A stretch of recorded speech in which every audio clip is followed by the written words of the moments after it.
날마다 행복한 묵상 38번째 주, 오늘은 나다니엘입니다. 하나님 말씀은 요한복음 1장에 있는 말씀인데 그중 일부를 제가 봉독하겠습니다. 이튿날 예수께서 갈릴리로 나가려 하시다가 빌립을 만나 이르시되 나를 따르라 하시니 빌립은 안드레와 베드로와 한 동네 베세대 사람이라. 빌립이 나다니엘을 찾아 이르되 모세가 율법에 기록하였고 여러 선지자가 기록한 그 일을 우리가 만났으니 요셉의 아들 나사렛 예수니라. 나다니엘이 이르되 나사렛에서 무슨 선한 것이 날 수 있느냐? 빌립이 이르되 와서 보라 하니라. 자, 묵상 질문 1번입니다. 빌립은 나다니엘에게 예수님을 어떻게 소개하고 있습니까?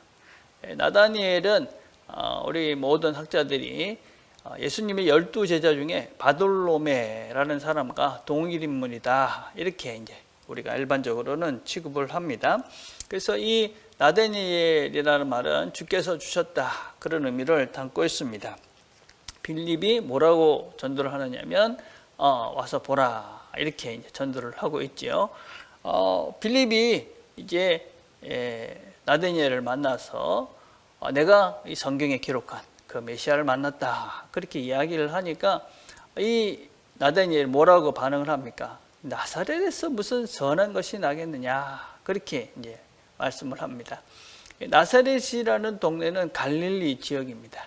이 갈릴리 지역, 나사렛 이런 지역들은 어떤 면에서는 하나님의 버림받은 땅이다, 그렇게 인식을 하고 있었습니다. 그렇기 때문에 이 이스라엘 사람들에게는 이 땅에서 뭐 좋은 것이 선지자가 나올 수 있겠느냐 하는 그런 편견이 가득했던 땅 중에 하나가 바로 이 갈릴리 지역이었습니다. 그렇기 때문에 그가 그 나사렛에서 무슨 선지자가 또 메시아가 나올 수 있느냐, 이렇게 반응한 것은 당연한 것이다 라고 할 수 있습니다. 그러니까 빌립이 여러 토론을 하지 않습니다. 네가 와서 보고 판단해라, 와서 보라. 가장 강력한 도전입니다. 내가 확신하는데 이 사람을 네가 보면 믿게 될 것이다, 그런 확신으로 빌립이 나다니엘을 예수님께로 인도합니다. 자, 2번입니다. 나다니엘이 자기에게 오는 것을 보신 예수님은 이 나다니엘을 어떠한 사람이라고 부르고 있습니까? 1장 47절에 이렇게 말합니다. 예수께서 나다니엘이 자기에게 오는 것을 보시고 그를 가리켜 이르시되 보라, 이는 참으로 이스라엘 사람이라. 그 속에 간사한 것이 없도다. 그러니까 예수님께서 이 나다니엘을 보시면서 뭐라고 얘기합니까? 참 이스라엘 사람이다. 여기서는 이스라엘 백성들이 오실 메시아를 열렬히 사모하고 있지 않습니까? 그래서 예수님 오실 메시아를 참 진실로 그렇게 간절히 사모하고 있는 사람이다, 그렇게 선언하시는 겁니다. 또 간사한 것이 없다, 거짓이 없다, 참 진실된 사람이다 라고 그렇게 예수님께서 이 나다니엘을 평가하고 있는 것입니다.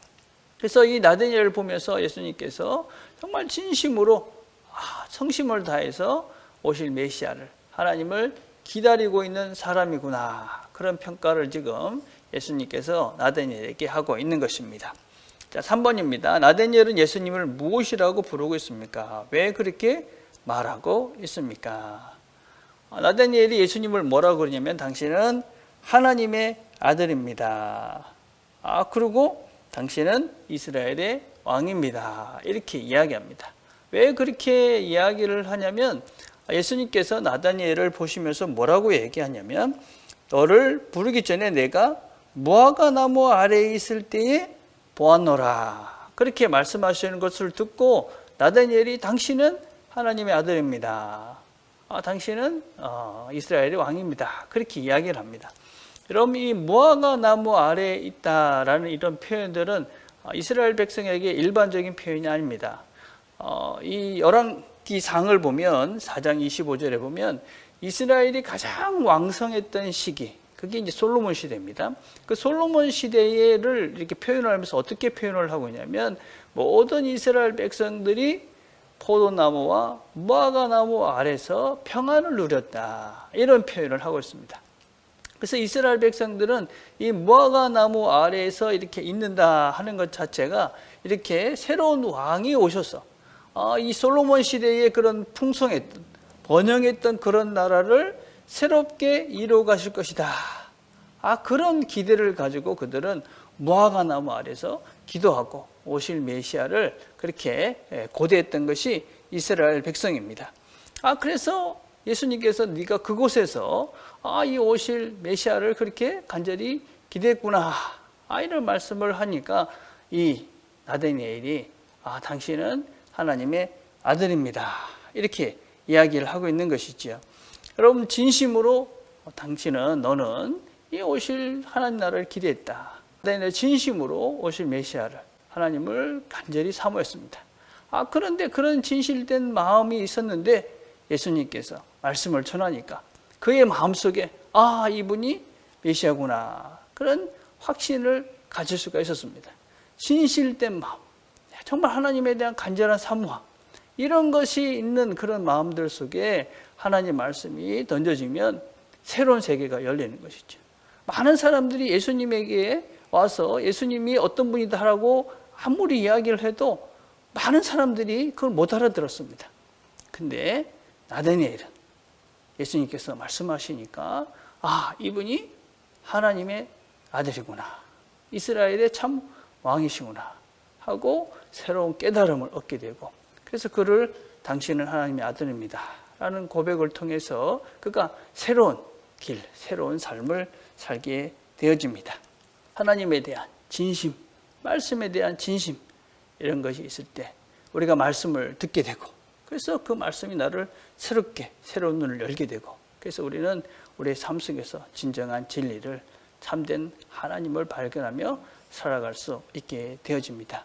오늘도 우리 마음속에 진심으로 하나님을 사모하시면서 말씀이 우리의 새로운 눈들을 열어가는 귀한 하루가 되기를 간절히 바라겠습니다. 자, 우리가 함께 드릴 기도는 추석 연휴 기간을 위해서 계속 기도하는 겁니다. 우리가 추석 연휴 동안에 만나게 될 여러 사람들을 생각하시면서 기도합시다. 특별히 믿지 않는 사람들을 만날 때에 우리가 정말 사랑의 마음으로 그들을 끝까지 잘 이렇게 섬길 수 있도록 여러분들이 기도하셨으면 좋겠습니다. 기도하겠습니다. 하나님 아버지, 오늘도 말씀을 같이 나눴습니다. 하나님께서 우리에게 진심으로 하나님을 고대하고 말씀을 사모하라고 주께서 우리에게 말씀하십니다. 우리가 들은 말씀 잘 기억하고, 또 우리가 말씀이 나를 새롭게 한 것들을 잘 기억하고, 오늘 하루도 말씀에 순종함으로 새로운 하나님의 눈들과 길들을 열어가는 우리 모두가 되도록 은혜를 베풀어 주옵소서. 예수님의 이름으로 기도드립니다. 아멘.